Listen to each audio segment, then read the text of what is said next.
Ayer, la revista británica The Economist, que en muchos sentidos se puede decir que es la principal fuente para economistas en todo el mundo, es un referente internacional cuando se habla de grandes corporaciones, de capitales internacionales, de formas, de métodos de producción, básicamente es meterse, quizá a través de un atisbo breve, lo que está pensando la élite mundial. Esto es básicamente The Economist. Su público es muy, muy restringido, pero es perfectamente diseñado para la clase académica, la clase empresarial, la clase administradora, aquellos que tienen capital. Ese es el público de The Economist. Bueno, esta revista, para su versión latinoamericana, publicó una portada que llamó mucho la atención en toda Latinoamérica, pero particularmente en México. Y es que retrata al presidente López Obrador llamándolo el falso Mesías mexicano. Vamos a detenernos no solamente a ver la portada, porque es que de por sí ya es relevante, los colores, el verde, el rojo, pero el rojo prevalente, la iconografía de, que se asocia con el comunismo, con China, puede ser, ¿no? El sol naciente acá, las estrellitas. Esto tiene un fondo como tal, está extraordinariamente trabajada. Hay gente que pasó horas y horas de su vida, de trabajo, diseñando esta portada, y el mensaje es claro. El presidente López Obrador respondió a esta situación hoy por la mañana. Vamos a ver exactamente qué dijo, pero además de abordarla desde lo iconográfico, desde lo somero, vamos a ver también el fondo del asunto. ¿Cuáles son exactamente los argumentos de The Economist? ¿Cuál es el contexto internacional donde se da esta situación? ¿Cuál es el contexto nacional, que es importantísimo? Estamos a menos de 10 días de las elecciones más grandes de la historia de nuestro país, en términos de números, en términos de complejidad, en términos quizá de violencia. Esto no es un hecho aislado. Pero antes de entrar a toda esa situación, vamos a ver concretamente qué dijo el presidente López Obrador hoy por la mañana a este respecto. Por cierto, a pregunta de Lord Molecula, que hizo una segunda pregunta de autoritarismo y que si va a encerrar a sus oponentes y si los va a expulsar. O sea, un sinsentido, pero por lo menos en esta pregunta es bastante interesante. Vamos a ver qué dice el presidente. Siempre guardaron silencio ante la corrupción que imperó. Se dedicaban nada más a elogiar a los políticos corruptos de México, porque pues son conservadores, siempre. Entonces ahora están molestos porque la gente está apoyando una transformación. Entonces sacan esta portada majadera, muy grosera, desde luego mentirosa, llamándome el falso Mesías. ¿Se acuerdan de aquello del Mesías tropical? Pues es lo mismo. Y todavía, con falta de ética, llaman a los mexicanos a que no voten por lo que nosotros podemos representar, como una revista extranjera. Es como si yo voy al Reino Unido y le pido a los ingleses que voten por mi amigo Corbyn del Partido Laborista. Pues yo no puedo hacer eso, porque eso le corresponde a los ingleses. Entonces, ¿por qué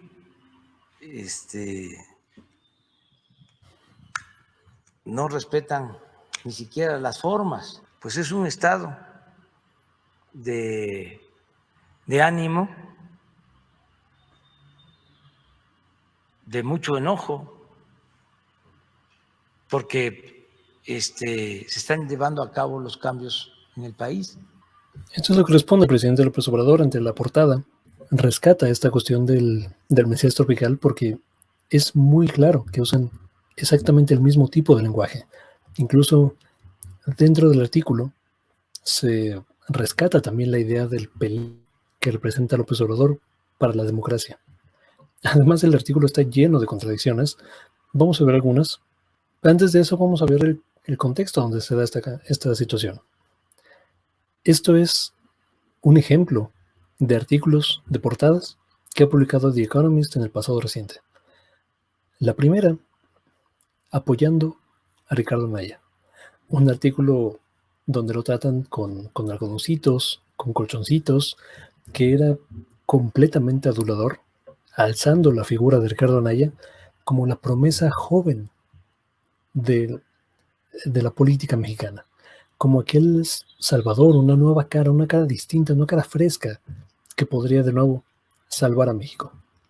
Recordamos también de The Economist, hace poco, en 2019, la batalla por Venezuela, exaltando de nuevo la figura de un joven golpista que absolutamente nadie conocía en Venezuela y que se autoproclama presidente cuando nadie votó por él. Eso es The Economist. Como decía al principio, esta es una revista que refleja los sentimientos de la élite. Así es como debemos ver a este tipo de cuestiones y otro tipo de revistas. Recordamos, por cierto, también la portada, la infame portada de la revista Times, donde estaba Peña Nieto, ¿no? Y el Saving Mexico, salvando a México, el reformador Peña Nieto. Esto es un poco el contexto internacional, ¿no? Este tipo de publicaciones están absolutamente en contra de cualquier proyecto popular en Latinoamérica, pero no solo en Latinoamérica, en todo el sur global, la mayor parte de África, la mayor parte de Medio Oriente, el sur de Asia. Cualquier proyecto democrático que busque reclamar lo propio, que busque reclamar los recursos naturales para beneficiar a su población, es completamente ajeno y es un peligro para la élite. Así debemos verlo como tal. Ahora, sobre los méritos del artículo. ¿Qué dice el artículo? ¿Y por qué digo que hay profundas contradicciones? Por ejemplo, dice, él no es corrupto. Sin embargo, es un peligro para la democracia mexicana. A diferencia de los otros que sí eran corruptos, pero no eran un peligro para la democracia. La democracia que permitió el dispendio extraordinario, desproporcionado de la campaña de 2012 de Enrique Peña Nieto. La democracia de 2006, donde hubo un flagrante fraude electoral a favor de un presidente, donde el propio presidente anterior del mismo partido dijo abiertamente que había inclinado la balanza a favor de su candidato, donde el gobernador entonces de Zacatecas dijo abiertamente en una llamada telefónica que había regalado votos, miles de votos, para ese propósito. Digo, ¿cuál es el argumento aquí? Un presidente dice que se burla de la ley. ¿Cuántas reveses ha tenido a través del Poder Judicial?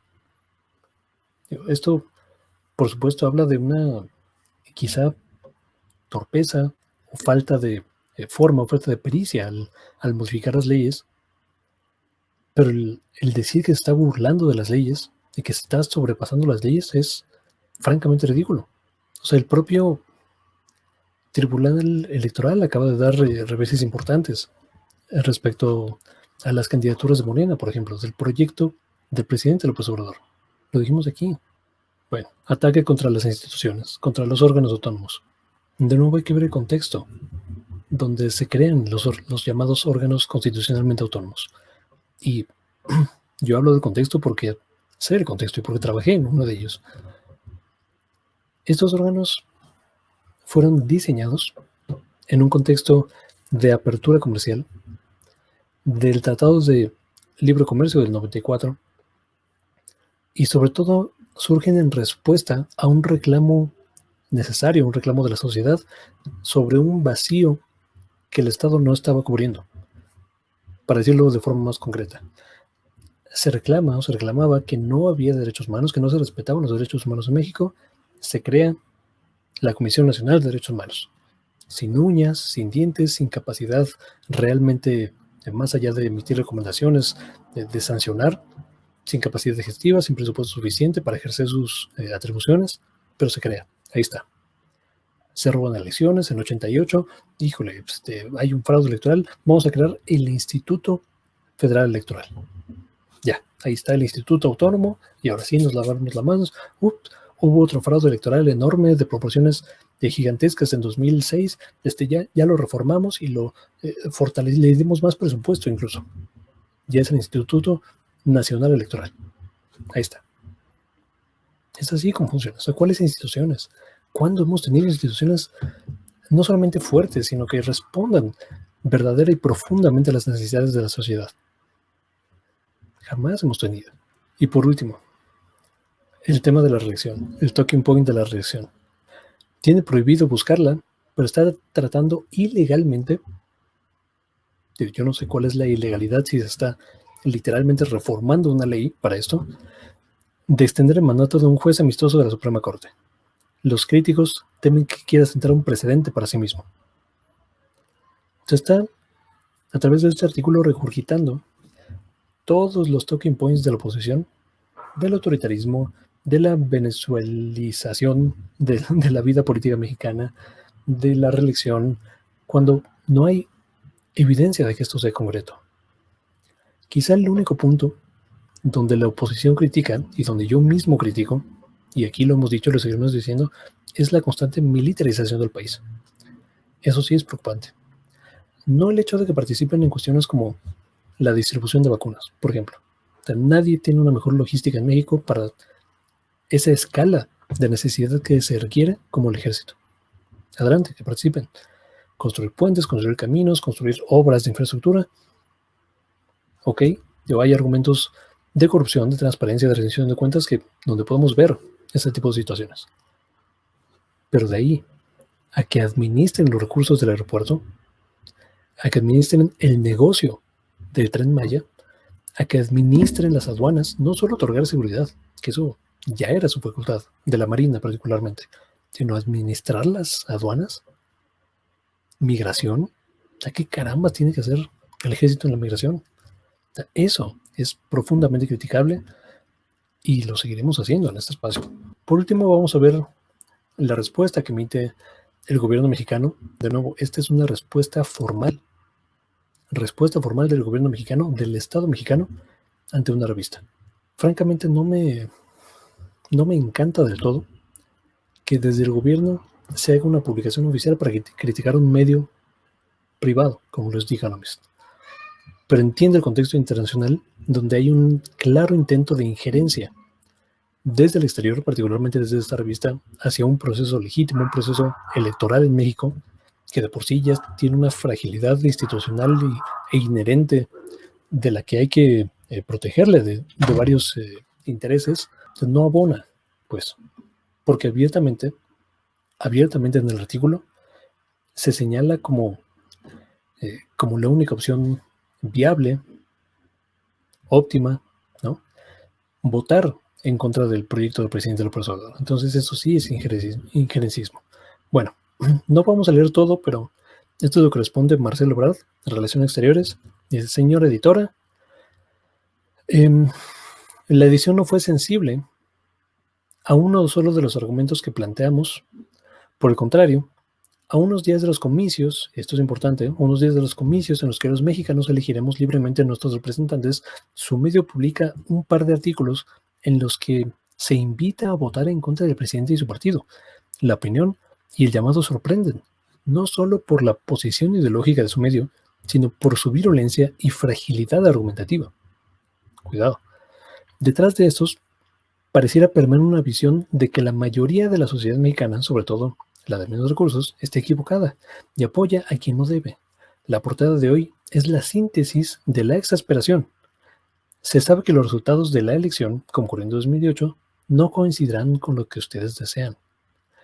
Hace poco se predijo que López Obrador difícilmente alcanzaría el poder y que, en caso de que el electorado mexicano lo eligiera, conduciría al país a un inexorable fracaso económico, caracterizado por devaluación, hiperinflación, endeudamiento y un choque directo con Estados Unidos. Nada de eso ocurrió. Por el contrario, el gobierno del presidente López Obrador ha cumplido con su promesa de priorizar y reenfocar el gasto de los más pobres, como él siempre lo prometió. Al mismo tiempo, ha mantenido la disciplina fiscal y unas finanzas públicas sanas. Logró, por ejemplo, incrementos históricos al salario mínimo, al tiempo de mantener a raya la inflación y sostener la estabilidad de la moneda. En el ámbito bilateral, ha conseguido construir en poco tiempo una relación de respeto y colaboración con la administración del presidente Joe Biden. Todo esto es irrefutable. O sea, López Obrador está cumpliendo su programa de campaña. Ahora, a mí me gustaría que el programa de campaña fuera bastante más ambicioso, y hemos hablado de esa situación aquí, ha dado pasos en la dirección correcta, pero yo creo que todavía no se puede hablar de una cuarta transformación de la vida pública del país. Eso es demasiado ambicioso, la vara que se pusieron es demasiado alta y lo que están cumpliendo es mirar hacia ese objetivo, hacia esa meta, pero no todavía dar pasos concretos para ello. Y sin embargo hay cambios, algunos profundamente significativos para millones de personas, como lo son los programas sociales, como lo son el aumento de los salarios mínimos, como son la libertad laboral, la restricción, porque no es eliminación del outsourcing, y eso lo hablamos acá. O sea, eso son cuestiones concretas, son cuestiones físicas, materiales, que afectan de forma positiva la vida de las personas. La gestión de las vacunas. O sea, ¿qué país en el mundo que no produce vacunas ha podido recibir al mismo tiempo de Estados Unidos varias opciones, de Reino Unido, de China, cuidado, apoyo de Cuba, de Rusia? ¿De qué país del mundo puede hacer eso? El primer país de América Latina en recibir vacunas, el segundo en administrarlas, por tamaño, por economía, por población. Brasil siempre nos va a ganar, pero se ha hecho lo que se puede.